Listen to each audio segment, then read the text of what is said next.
So we're going to just check our service bay test right here. Let's see, fuel tank pressure.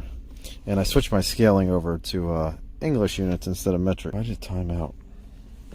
Unless it's still messed up from that other test.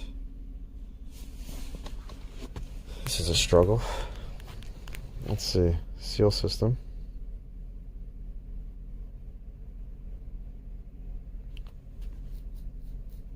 It's not sealing, it still says venting. See if this will work. Maybe we have to disconnect from the vehicle.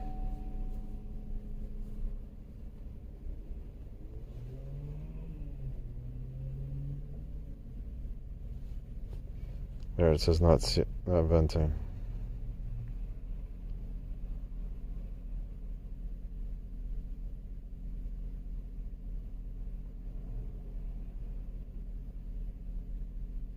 So if this is right, we either have a really big leak or our purge is not working.